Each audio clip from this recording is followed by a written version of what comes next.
Okay အားလုံးကြည့်ကြရအောင်ကွယ်60ခုမြောက်သောဆာလံဒီ60ခုမြောက်သောဆာလံနဲ့ sorry ဟေရှာယ61 sorry ဟေရှာယ61မှာဘာကိုအဓိကပြောထားလဲဆိုတော့အဲ့ဒီဘာဘူးလုံကနေပြီးတော့မှဣသလလူမျိုးတွေပြန်လဲနှင်ထုတ်တဲ့အချိန်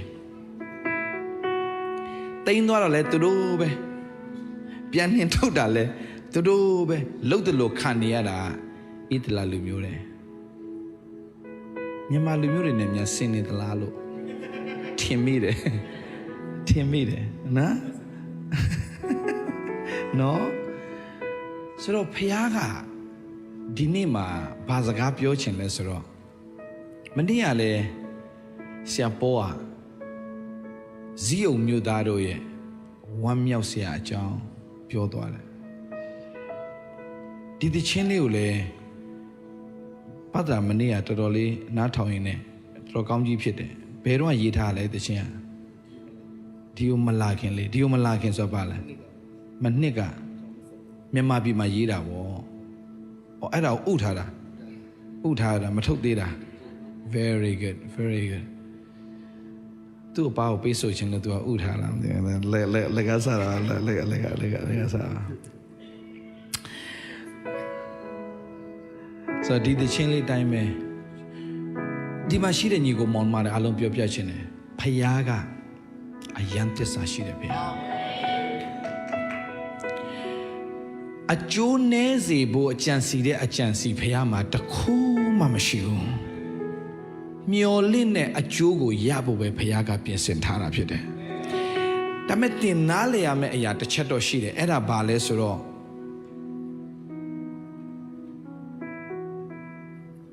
တင်နားမလည်နိုင်တဲ့အခြေအနေမျိုးတင်ဘဝမှာကြုံရကောင်းကြုံရနိုင်တယ်တင်နားမလည်နိုင်တဲ့အခြေအနေတွေရှိတယ်ဒါပေမဲ့တင်နားမလည်ပေမဲ့တင်စိတ်ချဖို့အရေးကြီးတယ်အာမင်တင်နားမလည်ပေမဲ့ဖခင်ကိုတင်စိတ်ချပါဆိုတဲ့စကားလေးတော့ကျွန်တော်တတိပေးခြင်းတယ်ဗျာညီကိုမောင်မတို့တနင်္ဂနွေတစ်ခါလာပြီးတော့ပုံမှန်အရာဖျားကြောင်းတက်တာမျိုးမဖြစ်စေချင်ဘူးကျွန်တော်မိသားစုတွေအတူတကွ another level တက်ဖို့ရန်အတွက်ကျွန်တော်ပြင်ဆင်ကြရအောင်အာမင်ဒါမိသားစုတွေပဲဖြစ်တယ်အာမင်ကိုဘေးနားမှာရှိတဲ့သူနွန်းထွေးထွေးလေးခဏလောက်နှုတ်ဆက်ကြည့်ရအောင်မထားတော့သူတို့ဇနီးမောင်နှံမဲ့ချိန်လုံးနှုတ်ဆက်နေဆိုချားလူနှုတ်ဆက်Okay ကွယ် Okay ကိုကျော်ကိုကလည်းနော်မမွနာနေဦးမခွာဘူးနော်ကိုကျော်ကိုလည်းနော်အဲ့လိုဟုတ်ပြီဆိုညီကိုမောင်မတွေတခါလေးနားလည်ချင်မှနားလည်လိမ့်မယ်ဗျနားလည်အောင်လည်းမကြိုးစားနဲ့ဖခင်ရဲ့လုပ်နေတဲ့အရာတွေတိတ်လှလုံးတဲ့အခါမှာသင်နားမလည်နိုင်ဘူးဥမာတခုနားလည်ပြပြမယ်သင်ပေါ်မှာလူတွေကမကောင်းတော့ဘူးဆိုရင်အဲ့ဒါကတင်ဝမ်းနေရမှာမဟုတ်ဘူးတင်ပေါ်မှာလူတွေကကွယ်အမျိုးစုံကွယ်တင်ဘလောက်ပဲကောင်းကွာတင်ဘလောက်ပဲကောင်းအောင်ကြိုးစားကွာအဲ့ဒီလူတွေကကွာကိုဘလောက်ပဲကောင်းအောင်လုပ်အဲ့ဒီကောင်းအောင်မမြင်တတ်တဲ့လူတွေတင်အနားမှာရှိနေပြီဆိုရင်ရှိရင်ပေါ့ကွယ်ရှိတယ်အရင်ခံစားရှိတယ်ဟုတ်တယ်အဲ့လိုရှိတယ်ဆိုရင်မှတ်ထားလိုက်တင်းပေါ်မှာဖျားထားတဲ့အကြံစီအကြီးကြီးရှိတယ်ဆိုတာကိုသင်သိဖို့လိုတယ်အာမင်ကျွန်တော်လူတွေကိုကျေနပ်အောင်လည်းပြောနေတာမဟုတ်ဘူးကျွန်တော်ရင်ထဲမှာရှိတဲ့အရာကျွန်တော်နဲ့ဖျားနဲ့ရထားတဲ့အရာတွေကိုသူများမပြောပြပဲမနေနိုင်လို့ကျွန်တော်ပြောနေတာပဲဖြစ်တယ်ရစေခြင်းတယ်ဘာကြောင့်လဲဆိုတော့ကျွန်တော်တို့လှည့်စားခံနေရတယ်ဗျ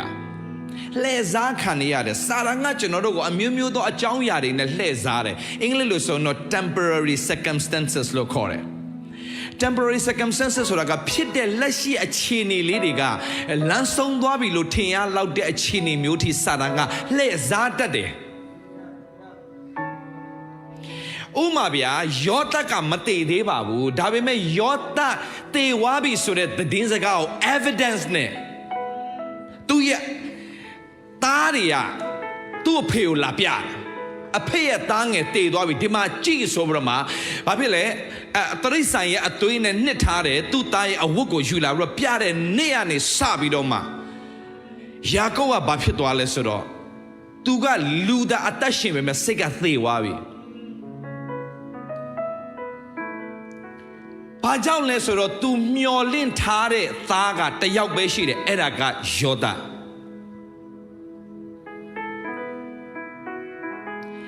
တင်းရဲ့ဘဝမှာမျော်လင့်ထားတဲ့အရာတွေပျက်စီးသွားပြီလို့ဘယ်လို့မှပြန်ပြီးတော့မှပြန်အဖတ်ဆယ်လို့မရတော့ဘူးလို့သင်ထင်နေရင်သင်မှားသွားလိမ့်မယ်ကျွန်တော်တို့ဖခင်ကမျော်လင့်ခြင်းရဲ့အရှင်ဗျာအာမင်ကျွန်တော်ဖခင်ပါလေမျော်လင့်ခြင်းရဲ့အရှင်ဒီဖခင်ကသူ့ကိုမျော်လင့်တဲ့သူရဲ့အတ္တမျော်လင့်စရာမရှိတော့ဒါပေမဲ့မျော်လင့်စရာဘာလို့မှရှိလဲဖခင်မှာရှိတယ်အာမင်မျော်လင့်စရာမရှိတော့ကြိုက်တာပြောမျော်လင့်စရာဘာလို့မှရှိနေကျွန်တော်ဖခင်မှာရှိတယ်ထာပြောင်းမျော်လင့်တော်သူတို့မူကအားပြေရလိမ့်မယ်ဟာလေလုယာတော့ကျွန်တော်ညီကိုမောင်မတွေအားပေးရှင်တယ်ကျွန်တော်နိုင်ငံကြီးပဲကြည့်မလားမျော်လင့်စရာမရှိဘူးကျွန်တော်မိသားစုပဲကြည့်မလားတခါလေးမမျော်လင့်စရာမရှိတဲ့အခြေအနေရှိတယ်အနာဂတ်ကြည့်မှမျော်လင့်စရာမရှိဘူးဒါပေမဲ့ကျွန်တော်အားပေးရဲတယ်ကျွန်တော်ပြောရဲတယ်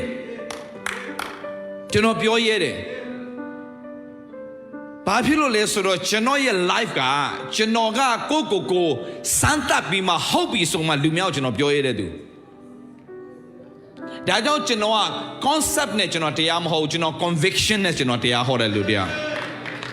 concept ဆိုတာကျွန်တော်မှာ idea တစ်ခုနဲ့ကျွန်တော်တရားဟောတာမဟုတ်ဘူး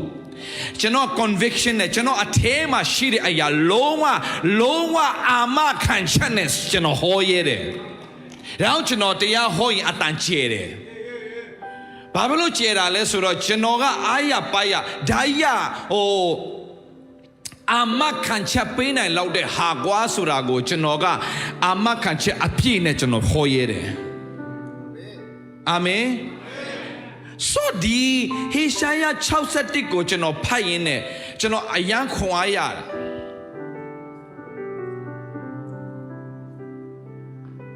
တင်နားမလည်နိုင်ဘူးတခါတလေမှာတိမ်သွားချင်းခံရတဲ့အခါမှာလည်းပဲသူတို့ကတိမ်သွားတဲ့အခါမှာအဲ့ဒီမှာဘာဘူးလုံမှာပဲသူတို့ကနေပြီးတော့မှသူတို့ဘာသာအိမ်နေဆောက်ယာတွေလုံးပြီးတော့မှစိုက်ပျိုးအားလုံးလုံနေနဲ့အထိုင်ကျနေပြီကွာအဲ့ချိန်ကျတော့မှပြန်တော့တဲ့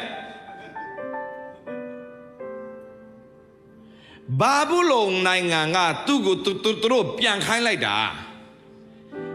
ဒါပေမဲ့ပြန်သွားတဲ့အချိန်မှာဒီမှာသူတို့ဖြစ်တဲ့ပြဿနာကိုတွေ့ရပြီဒါပေမဲ့သူတို့ကဒီကနေစွန့်ခွာခဲ့တာကနှစ်10နဲ့ချီကြာပြီဖြစ်တော့ပြန်လာတဲ့အခါမှာဘာစလုပ်ရမှာမသိတော့တဲ့အချိန်ဖြစ်နေတယ်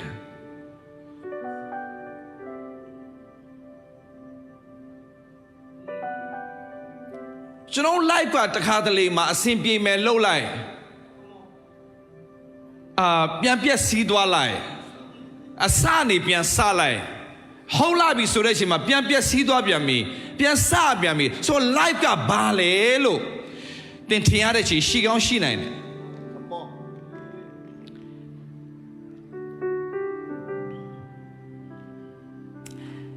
ဖျားလုပ်တဲ့အရာစမ်းကြယ်တယ်ဥပမာကျွန်တော်နားလည်အောင်ပြောပြမယ်ကျွန်တော်က2000ခုနှစ်မှာ 2020မှာမြန်မာပြည်မှာကျွန်တော်အဖမ်းမခံရခင်မှာကျွန်တော်ကတကယ် mega church ကိုစောက်ဖို့ရန်အတွက်ကျွန်တော်စပြင်ဆင်နေချိန်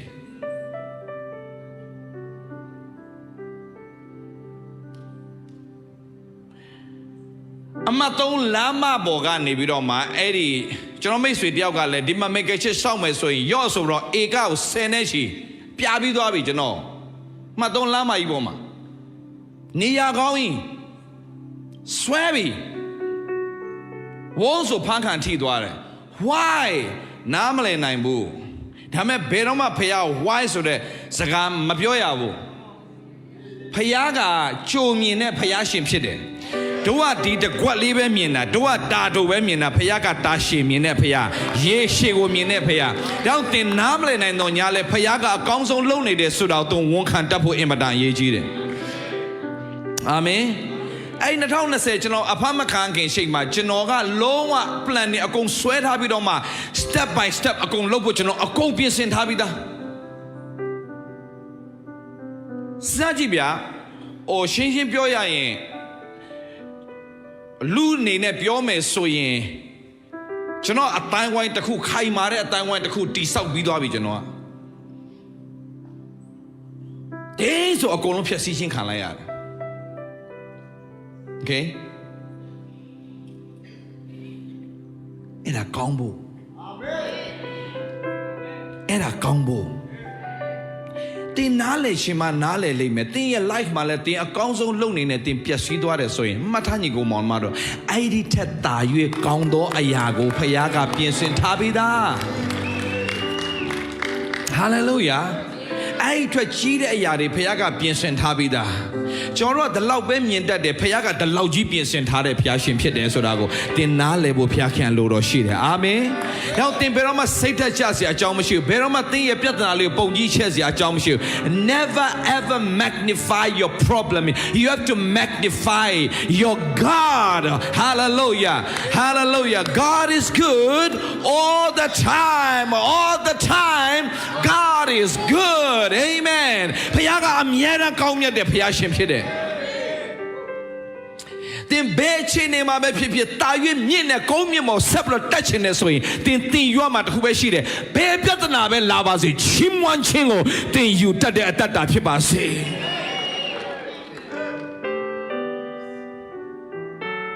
ဒီမှာခက်ခဲရှိနိုင်တယ် I know ခက်ခဲပြဿနာရှိနိုင်တယ် I know ကျွန်တော်မကြော်ဖြတ်ဘူးလို့ပြောတာမဟုတ်ဘူးကျွန်တော်ကြော်ဖြတ်ပြီးသားဒါမဲ့အဲ့ဒီအရာတွေအားလုံးကအခုဝမ်းနေခဲ့ရပေမဲ့ဒီနေ့မှာတတ်တည်ခံစရာအကြောင်းတွေဖြစ်လာမှာဗျကျွန်တော်ရဲ့တတ်တာထဲမှာတရားဟောချက်အကောင်းဆုံးနေရကျွန်တော်မျက်ရည်နဲ့ရခဲ့တဲ့သင်ခန်းစာတွေဗျတောင်းတင်မကြောက်နဲ့တင်ချုံတွေ့တဲ့ຢာတွေအားလုံးဟာတနေ့အာရပါရသူများအတွက်ကောင်းချီးဖြစ်ဖို့တင့်ကိုတတ်တယ်ခံဖို့ရအတွက်ချုံတွေ့စေတဲ့အရာတွေကြီးပဲ Hallelujah ဘယ်တော့မှရှိတယ်ပြောလိုက်ဘယ်တော့မှစိတ်တမချနဲ့ဖျားရှင်တင်တော့အကောင်းဆုံးပြင်ဆင်ထားတယ်ပြောရဖျားရှင်တင်တော့အကောင်းဆုံးပြင်ဆင်ထားတယ် Amen ဖျားခင်တင်တော့အကောင်းဆုံးပြင်ဆင်ထားပြီးသားအကြမ်းမှာဆိုလို့ပြန်ပြမယ်တင့်အတွက်ဖျားရှင်အကောင်းဆုံးပြင်ဆင်ထားပြီးသားအာမင်ဟာလေလုယာဘေးနားမှာရှိတဲ့လက်ဆွဲနှုတ်ဆက်ပြီးပြုံးပြုံးလေးကြည့်ပြီးပြောရဖျားခင်တင့်အတွက်အကောင်းဆုံးပြင်ဆင်ထားပြီ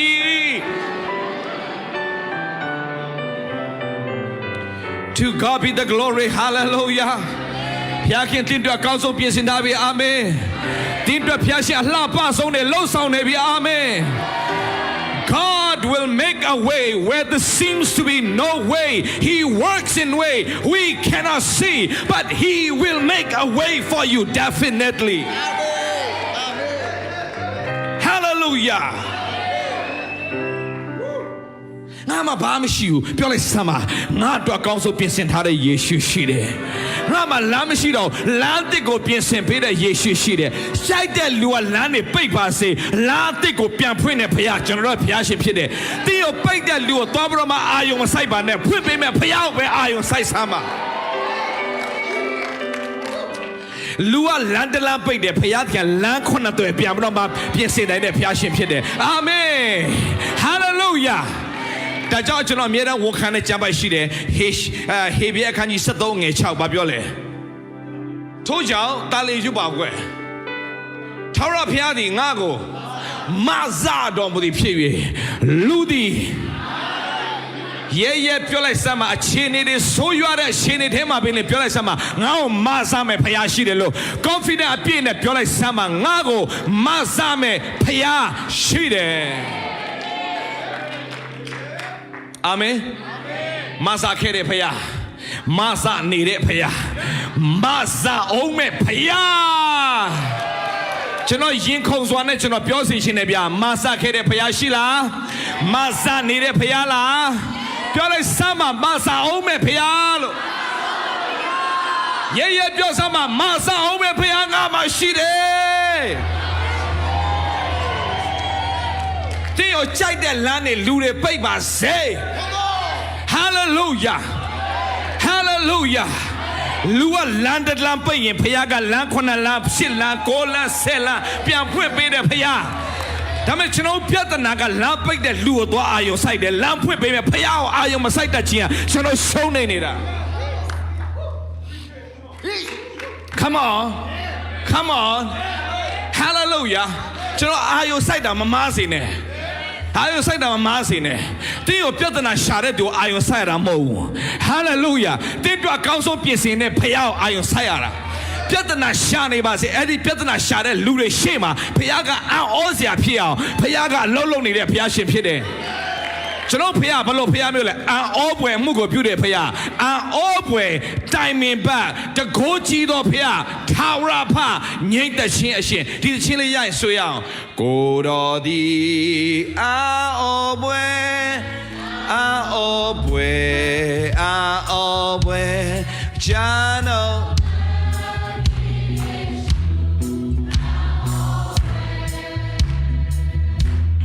မျက်စိမြင်နာပြေချာ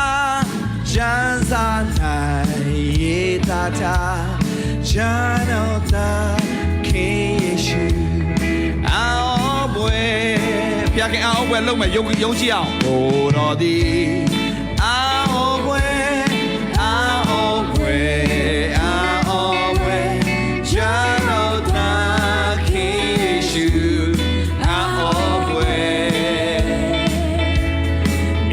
စီမြေနာပြီချာချမ်းသာနိုင်ရေသာသာဂျာနောတာခေယေရှုရှာထရကပါအားလုံးဟေးခဏသမီးလေးဒီကိုလောင်းငါသမီးလေးဒီကိုလောင်းငါသမီးတနေ့ချောလာနော်စုံတော့မလားမသိဘူးငါသမီး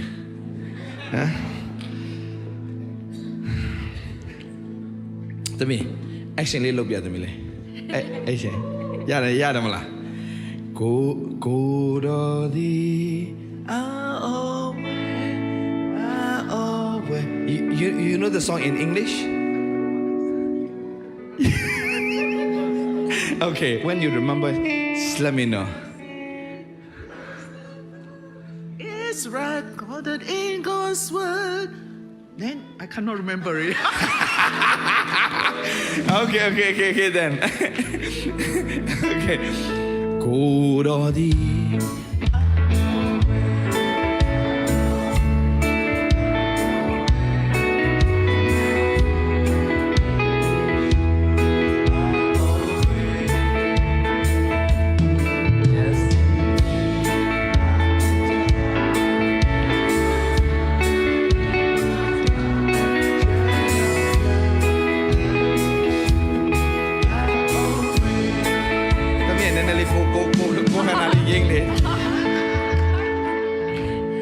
ကိုတော်သည်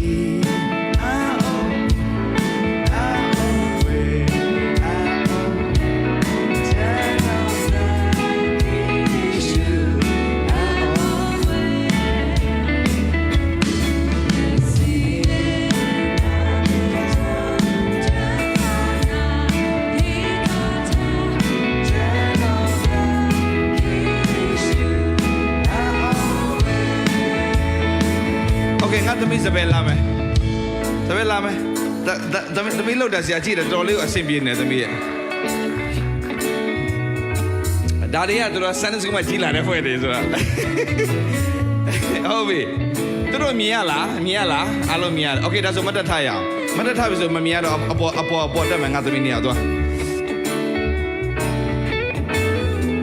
ဆရာမစပယ်နဲ့ဆရာမရုတို့ကနှစ်ယောက်ဥဆောင်သွားလိမ့်မယ်သူတို့အရင်ညီအောင်မလားမသိဘူး Okay Samana you got it now she got it oh you want to do it now you want to do it here okay go dodi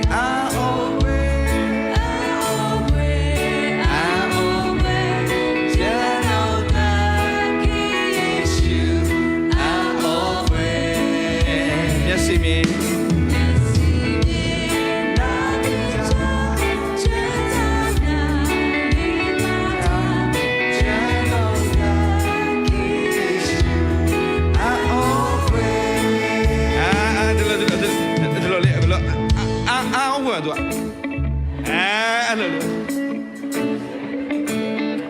မျက်နှာလေးနဲ့လို့မောတော့ Okay啦對啦စားမနော်ဒီလိုစားမနော်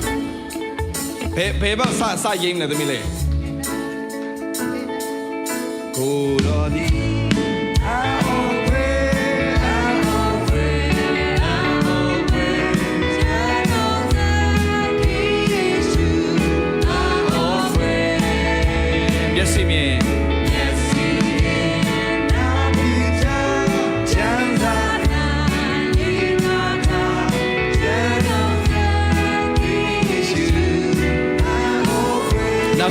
နောက်ဆုံးဒီဆိုရနှစ်ခေါက်လောက်ကိုတော်ဒီအော်ဝဲချမ်းတော်သာကိရှုအော်ဝဲမျက်စိမြေနာမည်ကြောင့်ချမ်းသာနာယေနာချာချမ်းတော်သာကိရှုThank you. ဒီတော့ဖျက်ခင်ကောင်းကြီးပေးပါစေပြတ်ထကြအာမင်ဆိုလိုက်ဟောလိုက်ပေါ့ကွာဆိုလိုက်ဟောလိုက်ပေါ့ဖျားမျက်မှောက်တော်မှာပျော်တတ်ဖို့အရေးကြီးတယ်ဗျပျော်တတ်ဖို့အရေးကြီးတယ်အာမင်ဖျားကြောင့်လာပြီးတော့မှတော့ပြန်သွားမဟုတ်ဖျားရှင်တို့အကောင်းဆုံးပြင်ဆင်ထားတယ်ယုံကြည်ရတဲ့သူတွေဖြစ်ပါစေအာမင်ပြောတာပဲဆရာရဲ့တွေ့တာလည်းပြဿနာကြီးပဲတခုရှိတယ်ညီကောင်မောင်မတော်အဲ့ဒါတွေအားလုံးကိုသင်ကြည့်မယ်စာရှိပါစေအဲ့ဒီပြဿနာရဲ့အထက်မှာဖျားခင်ရှိတယ်အာမင်သင်စိတ်ချဖို့ရည်ကြည်တယ်ဖျားခင်လှပဆိုတခုကကျွန်တော်တို့ပြဿနာအာရုံစိုက်တာဗျပြဿနာအာရုံစိုက်တာပြဿနာကိုအာယုံစိုက်လို့မရအောင်အဲ့ဒီပြဿနာကိုအာယုံစိုက်နေတဲ့ပြဿနာပိုကြီးလာမယ်ဒါပေမဲ့သင်ဖယားကိုအာယုံစိုက်တတ်လာရင်အဲ့ဒီဖယားကဘလောက်ထိအလုံးလုံးတတ်နေဖယားလဲဘလောက်ထိလုံနိုင်တဲ့ဖယားလဲဘလောက်ထိတတ်နိုင်တဲ့ဖယားလဲဘလို့လုံတဲ့ဖယားလဲဆိုတာသင်ပို့ပြီးတော့သိလာရင်သင်စိတ်ချမှုတွေပိုရှိလာတယ်အာမင်ဟာလေလုယာဆိုကျွန်တော်နားလည်စေချင်တာကျွန်တော်ညီကိုမောင်မတွေကျွန်တော်တို့ကကြင်ချင်းနဲ့မဆိုင်တော့ယေရှုရတဲ့နေ့ရနဲ့စပြီးတော့မှမို့အဲ့ဒါကိုကျွန်တော်သိဖို့လိုတယ်ဘသူစကားမှနားမထောင်မှနဲ့ဂျေဇုပြု၍လောကမှာခြေနေတဲ့အမျိုးစုံပြောလိမ့်မယ်ဒါပေမဲ့ဖျားစကားတော့ရှင်းရှင်းလေးပဲငါကမင်းတို့အကျိုးနည်းဖို့ကြံစီတဲ့အကြံငါမှာတစ်စက်မှမရှိဘူး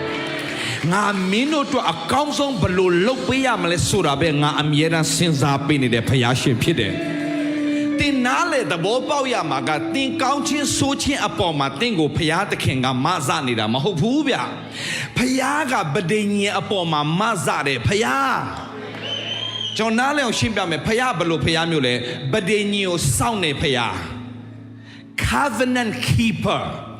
ဗဒိညင်ကိုစောင့်နေဖယားအာမင်ဖယားကသူ့ရဲ့ဗဒိညင်ရှိထားတဲ့အမျိုးကိုသူကမကြည့်ရှုလို့ရကိုမရဘူးဘာလို့သစ္စာရှိတဲ့ဖယားဖြစ်တဲ့အတွက်ကြောင့်ဖြစ်နေလို့ဗျတင်နားလေရမှာတင်ရဲ့ရပိုင်ခွင့်ကိုတင်ယူတတ်တော့သူဖြစ်ဖို့ဖယားအလိုတော်ရှိတယ်ဗျအာမင်လောကမှာတော့ကွာဒုက္ခခံရမှာပေါ့ကျွန်တော်ဒုက္ခအကြောင်းစိတ်ဝင်စားဘူးရှိရင်ရှိမယ်မရှိအဲ့ဒါကျွန်တော်အလုံးမဟုတ်ဘူးဒုက္ခဘလောက်ပဲရောက်ကျွန်တော်နဲ့အတူဖယားကအမြဲရှိနေတဲ့အတွက်ကြောင့်ဟာလေလုယာကျွန်တော်နဲ့အတူဖယားအမြဲတမ်းရှိတဲ့ကြောင့်ရောက်တဲ့ဒုက္ခလည်းတတ်သိခံစရာပဲဖြစ်လိမ့်မယ်သူမြောက်ပြန်လဲပြီးတော့မှတတ်သိခံစရာအကြောင်းပဲဖြစ်လိမ့်မယ်ငါလည်းကြော်ဖြတ်ဘူးတဲ့ဒါမဲ့ဒီညမှာငါအခုရောက်နေတာကငါမကြော်ဖြတ်ခဲ့တာမဟုတ်ငါကြော်ဖြတ်ပြီးတတ်သိရတယ်အဲ့ဒီတတ်သိကမင်းကငါတတ်သိခံဖို့ရန်အတွက်ဖြစ်စေတာထားလမ်းလျှောက်ဆမ်းမှာဖယားမင်းကိုကောင်းချီးပေးလိမ့်မယ်လို့ဒီပြောရတဲ့သူဖြစ်ရမယ်ဟာလေလုယာကျွန်တော်ပြမယ်ဖယားကတို့ကောင်းချီးပေးထားပြီသားအာမင် Come on receive it ဖယားကောင်းချီးပေးပါလို့ပြောနေသေးတင်အရန်နောက်ကျကြံခဲ့ပြီ Come on ကျွန်တော်အမြဲတမ်းသူများဘလောက်ပဲပြောကျွန်တော်ဒီလိုခေါင်းမော့ပြီးတော့ရှင်ကိုကော့ပြီးတော့လမ်းလျှောက်တဲ့လူမျိုး Hallelujah ဘာ ဘာကြောင့်လဲကျွန်တော်ဖြစ်ချင်းကျွန်တော်သိလို့ဟယ်လို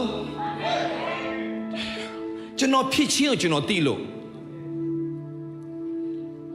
ကျွန်တော်ကောင်းကြီးအထူးခံစားရတော်သူဖြစ်တယ် Come on ကျွန်တော်ကောင်းကြီးအထူးခံစားရတဲ့သူဖြစ်တယ်ကွာကျင်းအဲ့လိုရဲရဲပြောရလားခင်ဗျာပြောရဲရမယ်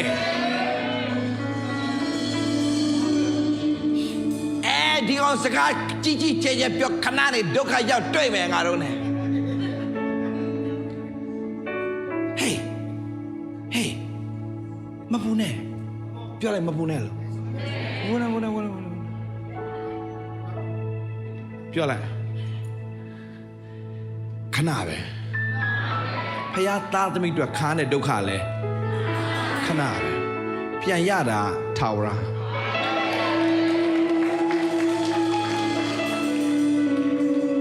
ဟေးညာဥယျာဉ်မှာငိုကြွေးခြင်းလာရောက်ခဏလေးတဲခိုတယ်တဲခိုတာလာနေတာမဟုတ်တဲခိုတာဘယ်ပြဿနာမဆိုအမြဲတည်းမှမရှိနိုင်ဘူးခဏယောဂလည်းခဏပြဿနာလည်းခဏအခက်ခဲလည်းခဏစီရင်ခြင်းလည်းခဏဆုံးရှုံးခြင်းလည်းခဏအဲ့ဒါခဏပဲဘာဖြစ်လို့လဲဒီလောကမှာတို့ကိုလုံနိုင်တဲ့အရာအလုံးခဏပဲဘာလို့ဆိုတော့တို့ကထာဝရဘုရားရဲ့အစအသွယ်ရှိတဲ့သားသမီးတွေဖြစ်နေလို့ဗျာဟာလေလုယာတို့ရဲ့ကောင်းကြီးကထာဝရတို့ကြုံတွေ့ရတဲ့ဒုက္ခခဏဒါကြောင့်သင် focus လုပ်တာမမားစေနဲ့ hallelujah hallelujah ကျွန်တော်အမေလောက်ဆုံးရှုံးတဲ့သူရှိအောင်မလားကျွန်တော်အမေကငငယ်တဲ့ဖခင်အယမ်းချစ်တဲ့အတော်ကြီးတယောက် sorry အမလေးတယောက်ဘယ်လိုပြောမှမသိ sorry မှားရင်လည်းအိမ်ရောက်ရင်စုခါမှာအန်ဒီလေးတယောက်သူမုတ်ဆိုးမဖြစ်တဲ့အချိန်မှာငငယ်လေးပဲရှိသေးတယ်ဟုတ်လားအမေဘယ်ရွယ်ရှိပြီလဲမုတ်ဆိုးမဘယ်ရှင်ဖြစ်တာလဲအမေလည်းအယမ်းစဉ်းစားတာပဲ40မပြည့်ပဲနဲ့မုတ်ဆိုးမဖြစ်တာ40မပြည့်ခင်မှာမုတ်ဆိုးမဖြစ်တာယေရှုတင်နဲ့မေရဲ့နောက်ကြမြူလိုက်တာ sorry မကြားလိုက်ရတယ်မေဘာပြောတာလဲတဲ့မဟုတ်ပါဘူး40မကြော်ခင်မှာမုတ်ဆိုးမဖြစ်တယ်ဒါပေမဲ့နောက်ကြမယူတဲ့အတွက်ကြောင့်ယေရှုတင်တယ်လို့ပြောတာဟမ်သားသမီး3ယောက်ရှိတယ်လေမောယူမှာပေါ့အမေနော်အလကစားရပါအမေ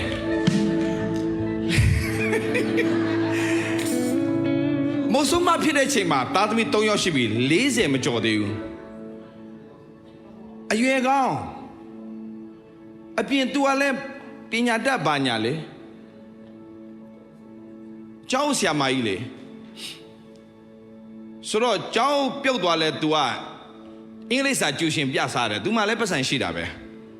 ဟာလားသူ့ကိုလိုက်ချိုက်တဲ့လူလည်းရှိမှာပဲနည်းနည်းပါပေါ့စဉ်းစားနေတယ်မစဉ်းစားနဲ့တော့ပြီစဉ်းစားနေ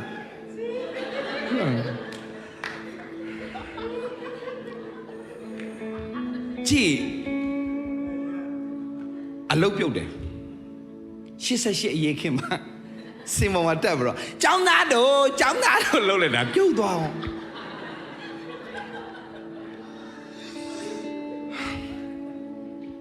အဖေသေးတယ်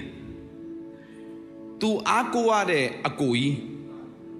သူရဲ့အကိုကြီးသူကဒီ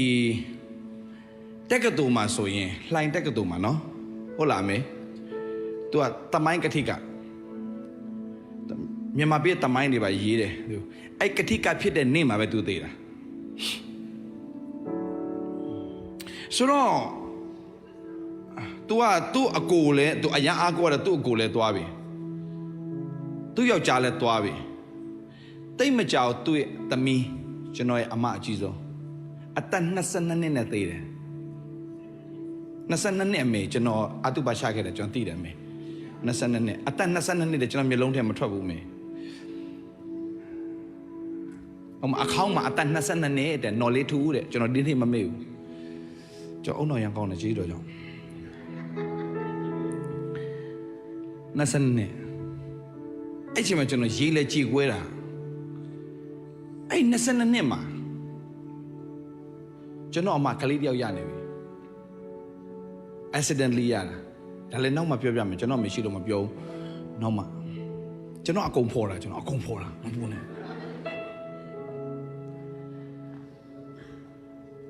လူတွေကဖုံးထားတယ်ကွာသူတို့သိခါကြမှာဆိုလို့ဒါမဲ့ကျွန်တော်ဖော်တယ်ဘာကြောင့်ဆိုလူတွေလည်းကိုယ့်လိုခံစားတဲ့သူတွေလည်းသူတို့လည်းဒီလိုကြော်ဖြတ်ခဲ့ပါလားသူတို့မှလည်းဒီလိုရှိဘူးပါလားဒါဆိုငါလည်းဘာအားငယ်ဆိုအကြောင်းရှိမှလဲဆိုတော့လူတွေအတွက်ကျွန်တော်ကမရှက်ဘူးကြိုက်တယ်လို့ဝေဖန်စေပြန်တာမရှိဘူးဝေဖန်ပါစေဒါပေမဲ့လုံးဝမျောလင်းချင်းမဲ့တဲ့လူတွေအတွက်ကျွန်တော်တရားဟောချက်လုံးဝဆေးပဲအားငယ်တဲ့လူအတွက်ဆေးပဲတိလမ်းတိညီကိုမောင်မတွေပြည့်စားမတွေအများကြီးကျွန်တော်အပြင်ပြောင်းလဲနေတာသိလားအများကြီး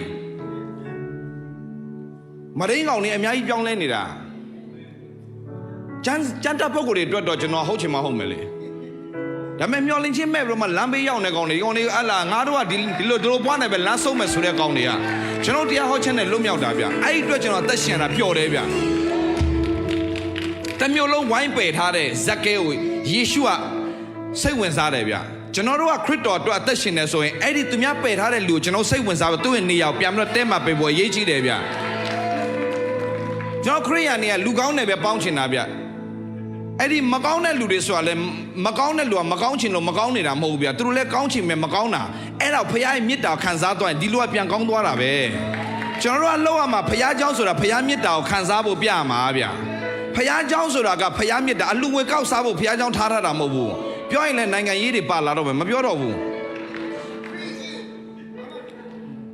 ဟုတ်တယ်မလားကျွန်တော်ပြောချင်တာတနေ့ဖျားเจ้าနေကအလူငွေဘယ်လောက်ရတာနဲ့လည်းပဲအလုရှုပ်နေတပတ်အဲ့ဒါအရင်မရှိဘူးအလူငွေဘယ်လောက်ရတာတဲ့ဒီဝိညာဉ်တွေဘယ်လောက်ထိလွတ်မြောက်သွားပြီလဲဒီဝိညာဉ်တွေဘယ်လောက်ထိချမ်းသာခြင်းတွေရပြီလဲဘယ်လောက်ထိမျော်လင့်ခြင်းတွေရပြီလဲဟာလေလုယာယူပါယုံတက်တင်နဲ့ဘယ်လိုအသက်ရှင်မလဲအဲ့ဒါအရေးကြီးဆုံးဗျ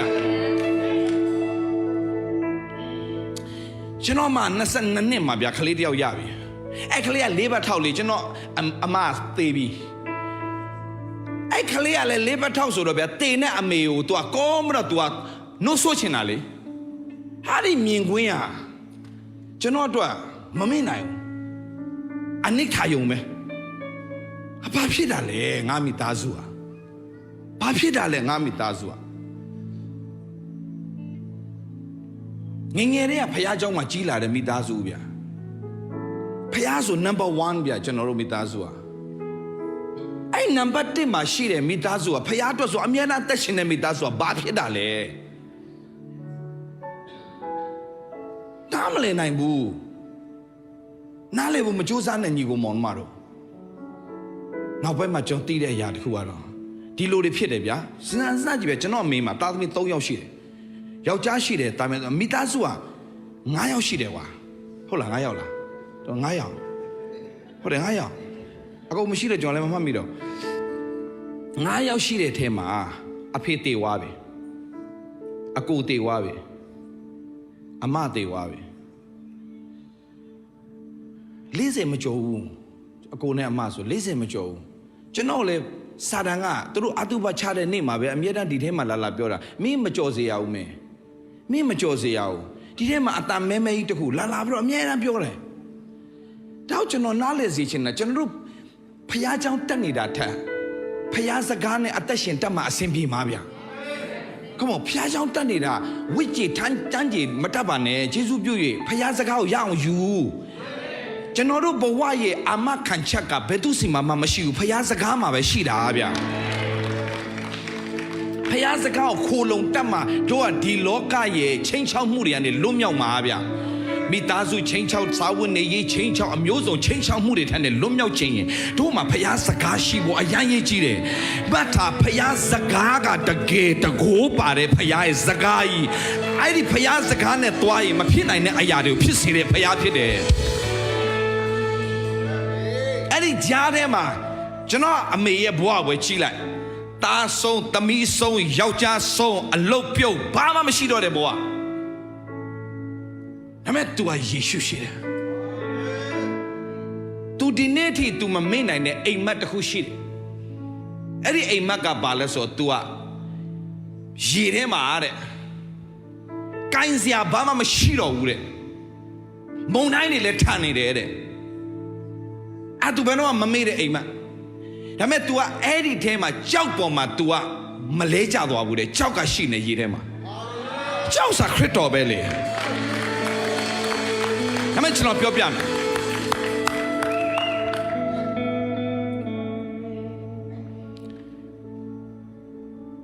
အခုဒီမိခင်ဟာ तू ဆုံးရှုံးခဲ့ရတဲ့အရာတွေထက်ဒီသားတစ်ယောက်အပြင်तू ပြန်ပြီးတော့မှရတဲ့အမင်္ဂလာကအင်မတန်ကြီးမားတယ်ကျွန်တော်ကြွားပြောတာမဟုတ်ကျွန်တော်အမေတို့ကျွန်တော်စိတ်နဲ့တောင်မှတစ်ချက်မညီဘူးဘလောက်ကုန်ဘာတလားသူကောင်းကြီးရတာသူကောင်းကြီး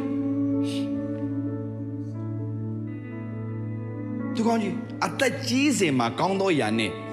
ရောင်ရဲစေတယ်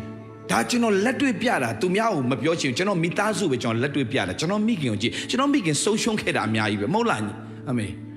အများကြီးပဲဒါပေမဲ့ဘလောက်ပဲဆုံးရှုံးခဲ့ပါစေအသက်ကြီးစင်မှာပူပန်စရာတစ်စက်မှမရှိဘူးတအိမ်လုံးမှာသူဆရာဒေးဗစ်လာရဲ့မဖို့အများဆုံးရတာအမေပဲမဟုတ်လားမေဟုတ်တယ်မဖို့ရတယ်မဖို့အပတ်တိုင်းရတာကြော်ဝိုင်းတော့မူစီကိုသတင်းလွှတ်လိုက်တယ်ဒီနေ့သတင်းလာနေရောက်ပြီနော်တဲ့ငါရတဲ့နဲ့ဟာမရသေးဘူးဟာချက်ချင်းကြားနေချက်ချင်းလွှဲပေးရတာချက်ချင်းလွှဲပေးရတာဘယ်နိုင်ငံရောက်လွှဲရတာနော်ဒီဘယ်နိုင်ငံရောက်သူ့ရဲ့သတင်းတောက်ကဒါမူစီရှာရဲ့အဖေးပြောနေပြီမဟုတ်ဖို့ဒီနေ့ဟုတ်တယ်ချက်ချင်းလွှဲပေးရတာ online ကနေကောင်းကြီး blessing နဲ့သူ on blessing နဲ့သူ ကျွန်တော်ဘာနားလဲရှင်လဲသူ့ရဲ့ one nation နဲ့အားလုံးကအသက်ကြီးစင်မှာဝမ်းမြောက်ခြင်းပြန်ဖြစ်တယ်သူ့24နိုင်ကြည့်ရှုပြုစုတဲ့သူဘေးနားမှာရှိတယ်ဖခင်ထားပေးတယ်ကျွန်တော်ဘာပြောပြချင်တာလဲဆိုတော့ဖခင်ကဘယ်တော့မှအကျိုးနည်းစေတဲ့အကြံစီမရှိပါဘူးဖခင်မှာတော့အကြံစီတော့ရှိပါတယ်တင်ဆုံးရှုံးသွားတယ်လည်းရှိကောင်းရှိပါလိမ့်မယ်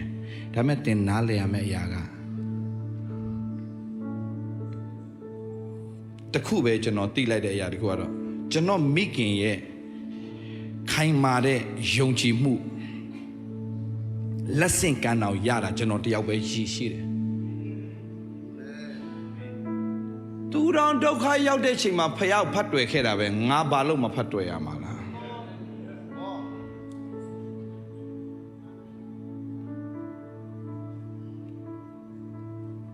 တိလားသူဆုံးရှုံးခဲ့တဲ့အရာတွေအားလုံးကကျွန်တော်အကုန်ပြန်ရတာလေသူကဆုံးရှုံးခဲ့တယ်ဒါမဲ့ကျွန်တော် life မှာဆုံးရှုံးစရာအကြောင်းမရှိအောင်ဖခင်အကုန်တာဝန်ယူတာအကုန်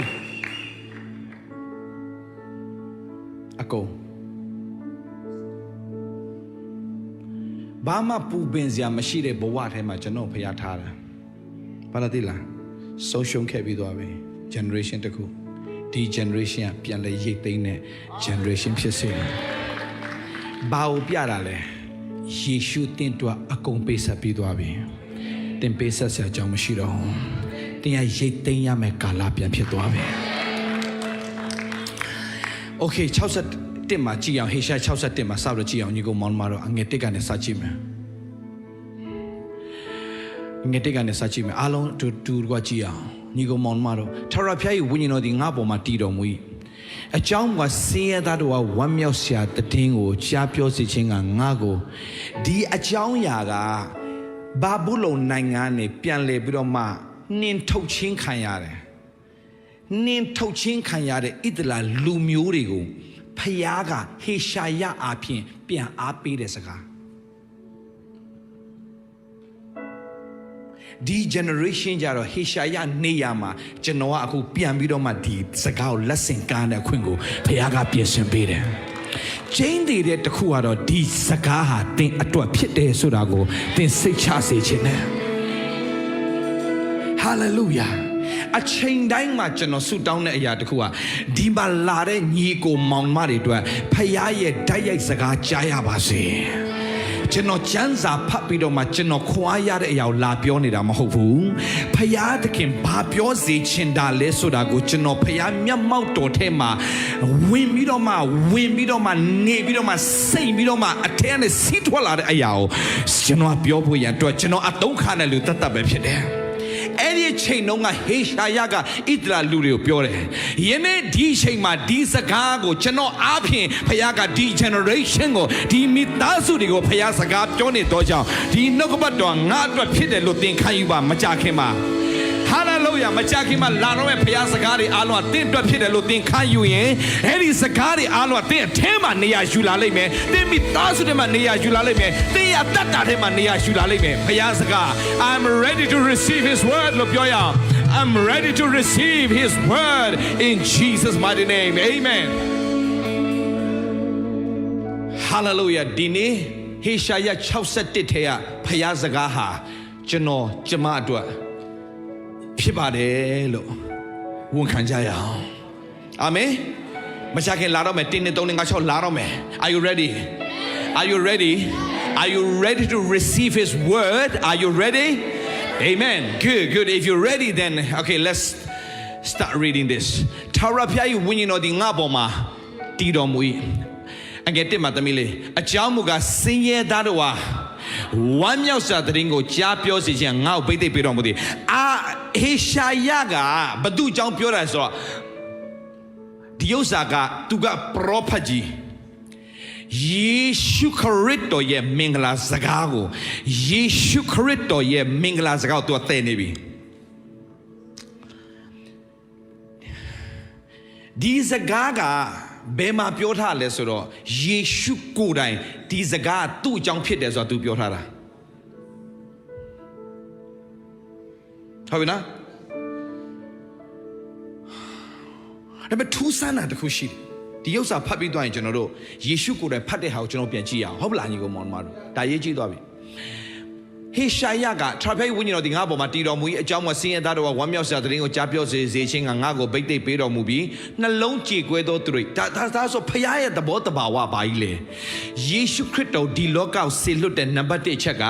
ဆင်းရဲတဲ့သူတွေကိုဝမ်းမြောက်စေခြင်းတာဘယ်ဆင်းရဲခြင်းပဲဖြစ်ဖြစ်အဲ့ဒီဆင်းရဲသားကိုဝမ်းမြောက်စေခြင်းတာသင်ပတ်စံအရန်ချမ်းသာပေမဲ့သင်စိတ်ဆင်းရဲနေလေသင်ဆင်းရဲသားပဲ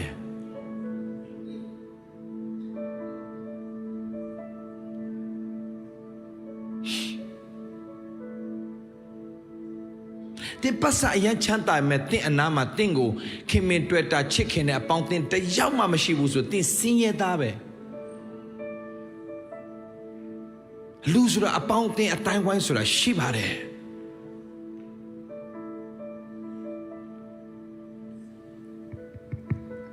အဲ့ဒီဆင်းရဲသားတွေအဝမ်းမြောက်စရာတည်င်းကိုကြားပြောစီခြင်းငါ့ကိုပိတ်သိပ်ပေးတယ်မကြည့်ရုံမောင်မတော်ကျမ်းစာထဲမှာဇက်ကဲဆိုတာဆင်းရဲသားဗျာကျမ်းစာထဲမှာဇက်ကဲကတော့အင်မတန်ငွေကြီးမှချမ်းသာပေမဲ့ तू ဘာဆင်းရဲနေထင်လဲ तू အပေါင်းသိမရှိဘူး तू မှာ तू အကုန်လုံးတမျိုးလုံး तू ဝိုင်းပယ်ထားတယ်ဘယ်နေရာတော့ तू နှာခေါင်းရှုံတယ်နိဗ္ဗာန်ပတ်စံဘလောက်ရှိအကျင့်မကောင်းတဲ့ကောင်ငါတို့တိုင်ဝိုင်းတဲ့ငါတို့ society တဲ့မဝင်လာနဲ့ထွေးယွန်းစရာကောင်းတဲ့ကောင်ဆိုတဲ့ဘဝနဲ့ तू နေခဲ့တဲ့နှစ်ပေါင်းများစွာတော့ယေရှုခရစ်တော်ကသူ့အထဲကိုဝင်လာပြီးတော့သူ့အိမ်ထဲဝင်လာပြီးတော့ငါမင်းနဲ့တူစားတော့ဆိုမိတ္တဟာယကိုခံလာတဲ့နေ့ရက်နဲ့စောတော့ငါဘာပတ်စံမှမလို့ချင်တော့ငါလို့ချင်တာ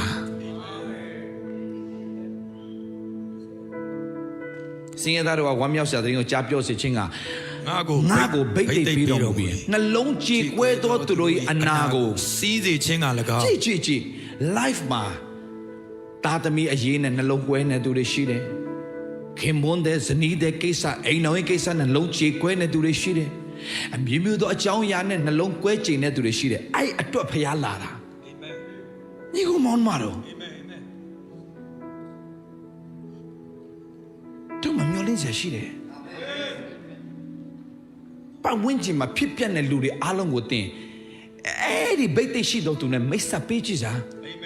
သူတို့ဘဝရပြောင်းပြန်ဖြစ်သွားလိမ့်မယ် turn around blessing သူတို့ပြန်ခံစားလိမ့်မယ်ကောင်းကြီးခံစားခြင်းလို့ယေရှုကိုယုံကြည်တာတော့မဟုတ်ပေမဲ့ယေရှုကိုယုံကြည်တဲ့သားသမီးတိုင်းမှာတော့ဖခင်ရဲ့ကောင်းကြီးခံစားခွင့်ဖခင်ပေးထားတယ်ဗျနှလုံးကြေကွဲသောသူတို့၏အနာကိုစီးစေခြင်းက၎င်းဖမ်းသွားချုပ်ထားလက်ရှိသောသူတို့ကလွတ်ခြင်းအကြောင်းနှင့်အချင်းခံလျက်ရှိသောသူတို့အားထောင်တကားဖွင့်ခြင်းအကြောင်းကိုပြစေခြင်းက၎င်းမကြည့်ထာဝရဖခင်၏မင်္ဂလာနှစ်ဒါတေချာမှတ်တာထာဝရဘုရား၏မင်္ဂလာနှစ်ထာဝရဘုရား၏ဘာရှိလဲကွယ်မင်္ဂလာထာဝရဘုရား၏မင်္ဂလာနှစ်ပြီးတော့ဘာဆက်ပြောလဲငါတို့ဖခင်သခင်အပြစ်ပေးတော်မူရာနေ့ရက်ကာလကိုကြားပြောမှတ်ထားပေးစမ်းညီကိုမောင်မတွေဒါလေးမှတ်ထားပေးရင်ထာဝရဘုရားရဲ့မင်္ဂလာဘာလဲကွယ်မင်္ဂလာနှစ်ဆိုတာရှိသလိုဘာလဲရှိလဲကွယ်အပြစ်ပေးတော်မူရာနေ့ရက်ကာလအပြစ်ပေးတော်မူရာနေ့ရက်ကာလဆိုတာရှိတယ်တဲ့အပြစ်ပေးတော်မူရာနေ့ရက်ကာလဟုတ်လားအပြစ်ပေးတော်မူရာနေ့ရက်ကာလစဖတ်ပါဦးစိတ်မသာညှိတွားသောသူတို့အားနှစ်သိမ့်စေခြင်းက၎င်းစိတ်မသာညှိတွားသူတို့အားနှစ်သိမ့်စေခြင်းက၎င်းပြီးတော့စိတ်မသာညှိတွားသောစီးအုံမြို့သားတို့အဖို့စီရင်၍ပြာအရာ၌ပေါင်းတရဖူဝမ်းနေခြင်းအရာ၌ဝမ်းမြောက်ခြင်းစီဒီမှာအရန်ကောင်းလာရှိတယ်ပြာအရာ၌ပါလဲပေါင်းတရဖူပြာအရာ၌ပါလဲပေါင်းတရဖူပြီးတော့ဝမ်းနေခြင်းအရာ၌ဝမ်းမြောက်ခြင်းစီတို့ဖခင်ဒီလိုဖခင်ပါဘာဝမ်းနေခြင်းဒီလိုဒုက္ခတွေကြုံတွေ့ဖခင်လို့တော့ဘာလို့မပြောပါနဲ့အဲ့ဒုက္ခတွေထဲကနေဖခင်ကတက်တည်ထူမဲ့ဖခင်အာမင်အာမင်ဟာလေလုယာဝမ်းနေခြင်းအရာ၌ဝမ်းမြောက်ခြင်းစီညှို့ငယ်သောစိတ်တော်အရာ၌ချီးမွမ်းခြင်းအဝိဇ္ဇာသူတို့အားပေးစေခြင်းက၎င်းငါကိုဆင်လွတ်တော်မူပြီးထိုသူတို့သည်ဖြောင့်မတ်ခြင်းတပိတ်ပင်ဘုံအသရေတော်ကိုထာဖျားစိုက်ပျိုးတော်မူသောအပင်ဟူ၍သမုတ်ခြင်းကိုခံရကြလိမ့်မည်အဲ့ဒီဂျေဇုတရားကိုခံစားရတဲ့သူတွေကထာဝရဘုရားစိုက်ပျိုးတော်မူသောအပင်ဟူ၍သမုတ်ခြင်းကိုခံရမဲ့သူတွေတဲ့ဘယ်သူတွေလဲကွယ်ရဲ့ပင်เนี่ยတို့တွေညီကိုမောင်မတော်ဖခင်ဂျေဇုခံစားတဲ့အမျိုးတွေဟာလေလုယာဖခင်ရဲ့ဂျေဇုတော်ခံစားတဲ့အမျိုးကဘယ်သူတွေလဲဆိုတော့တို့တွေယေရှုခရစ်အပြင်ဖခင်ရဲ့ဂျေဇုတော်အထူးခံစားခွင့်ရသွားတဲ့သူတွေဖြစ်တယ်အာမင်တော့ယုံကြည်ခြင်းနဲ့ပြောရအောင်ဝန်ခံခြင်းနဲ့ပြောရအောင်ငါဒီဖခင်ဂျေဇုကိုအထူးခံစားခွင့်ရှိတော်သူဖြစ်တယ်လို့ပြောရအောင်ဂျေဇုတော်ကိုအထူးခံစားခွင့်ရှိတော်သူဖြစ်တယ်အာမင်ဟာလေလုယာပြန်ပြောမယ်ဗာလဲငါဒီဖယားသခင်ယေရှုတော်ကိုအထူးခံစားခွင့်ရှိတော်သူဖြစ်တယ်ယုံကြည်တဲ့သူဖယားယေရှုတော်စတင်ခံစားပါစေဟာလေလုယာဟာလေလုယာကျမ်းမာခြင်းနဲ့ဆိုင်တဲ့ယေရှုတော်ငွေချင်းနဲ့ဆိုင်တဲ့ယေရှုတော်မိသားစုနဲ့ဆိုင်တဲ့ယေရှုတော်ဟာလေလုယာမျက်နှာသာရခြင်းယေရှုတော်ပြုလေမြတ်မှာအကြံစီထားပြောက်တဲ့ယေရှုတော်သင်တတ်တာသင်မိသားစုပေါ်တက်ရောက်ပြီးဖြစ်ကြောင်းယေရှုနာမနဲ့ကြေညာပါ၏အာမင်โอเคအငယ်နှစ်ကိုပြန်သွားရအောင်အငယ်နှစ်ကိုပြန်သွားရထာဖျားကြီးမင်္ဂလာနှစ်နဲ့ငါတို့ဖျားသခင်အပြစ်ပေးတော်မူရပါလဲနေ့ရက်ကာလဒါကဘာသူပြောတာလဲယေရှုမပေါ်လာခင်မှာယေရှုလောကမကြွလာခင်မှာဟေရှာယကမင်းတို့ရဲ့အမင်္ဂလာတွေကိုမင်္ဂလာဖြစ်စေမဲ့ anointed one ရောက်လာရင်မင်းတို့ one နဲ့ချင်းတွေအားလုံးက one မြောက်ချင်းပြန်ဖြစ်ရမယ်တဲ့ပြန်မရဘူးဣသရေလမျိုးတွေဘာအားပေးတာလဲမင်းတို့ရဲ့ one nation တွေအားလုံးကို one မြောက်ချင်းပြန်ဖြစ်စေဖို့ရန်တော့ဘိတ်သိက်ခံတော်သူကြွလာလိမ့်မယ်အဲ့ဒီသူအပြင်မင်းတို့အထူးကောင်းကြီးခံစားရမယ်လို့ဟေရှာယက prophet ပြုနေပြီ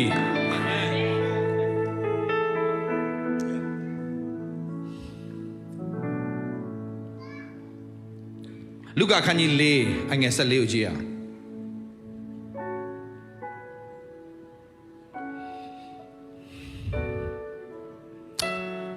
လူကာခန်းကြီး၄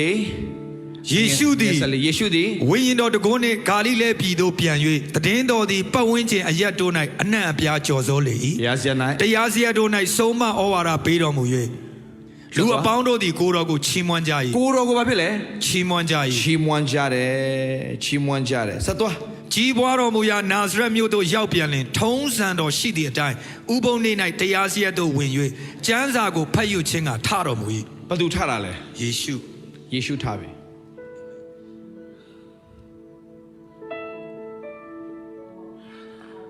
ကြီးပွားတော်မူရာနာဇရက်မြို့သို့ရောက်ပြန်လေထုံးစံတော်ရှိသည့်အတိုင်းဥပုံနေ၌တရားစရက်သို့ဝင်၍ကျမ်းစာကိုဖတ်ယူခြင်းကထတော်မူ၏ညီဤကုန်းဘောအလုံးကြောင့်ပြောပြချင်တယ်တင်ဖယားရဲ့အိမ်တော်ကိုလာရင်ဖယားစကားရအောင်ယူပါ အာမင် ဘာလို့တလား